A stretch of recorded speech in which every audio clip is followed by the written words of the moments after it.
Čím viac sa vzdialujete ako partneri, tým bližšie by ste mali k sebe mať ako rodičia. Rodičia 6-ročnej Sáry sa rozvádzajú a ich vzťahy sú tak naštrbené, že spolu nedokážu komunikovať.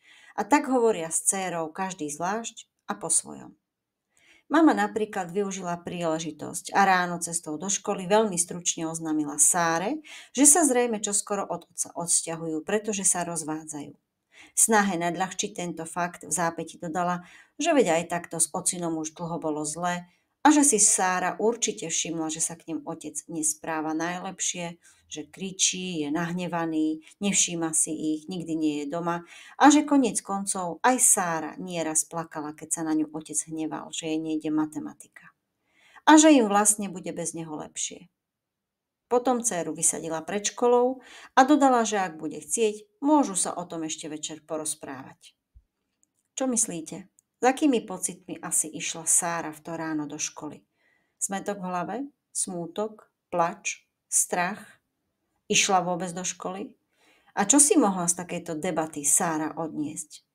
Pokojne aj pocit, že ju vlastne otec nemá rád a preto od neho odchádzajú. Alebo dokonca, že ona sama je zodpovedná za to, že sa rodičia rozvádzajú. Veď tá matematika jej naozaj nejde. A áno, ocino sa za to na ňu naozaj často hnevá. Je pochopiteľné, že pod tlakom emócií sa rodičia snažia v ťažkých situáciách získať deti na svoju stranu. Aj Sárina mama sa o to pokúsila. A zrejme aj otec by zvolil podobnú taktiku. Ale je to fér? Je to fér voči Sáre?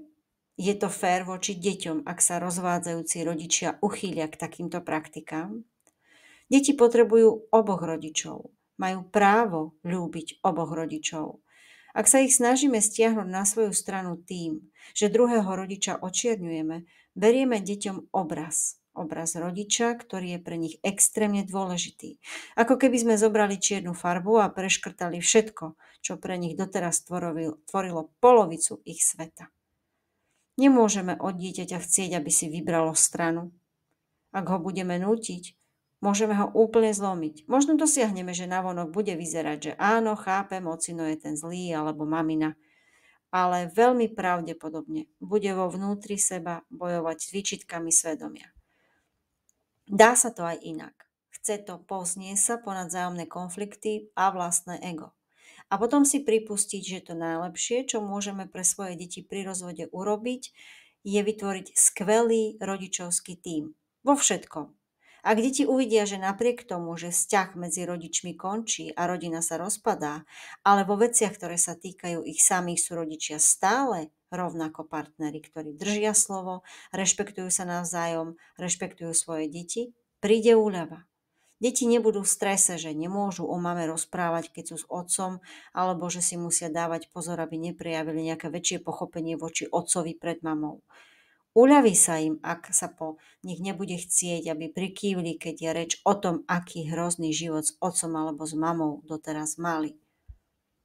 Ak sa vám podarí byť rodičovský tím, ktorý dodržiava dohodnuté pravidlá, aj vy získate veľmi veľa. O mnoho jednoduchšie budete zvládať situácie, ktoré rozvod prináša. Dať deťom jasne najavo, že ste stále ich rodičia, že sa na tom ani rozvodom nič nemení, môžete napríklad už tým, že s nimi budete o rozvode hovoriť spolu. Všetky dôležité veci si s nimi vykomunikujete spolu. A ak sa aj stane, že dieťa príde za jedným z vás a bude sa snažiť získať nejakú tú výhodu s argumentom, že veď u otca to môžem, alebo mamina mi to dovolí, nedostanete sa do nepríjemnej situácie a nebudete sa cítiť ani podrazení, ani tlačení do kúta. Ak budete vedieť, že na dohody medzi vami sa skrátka môžete spoľahnúť.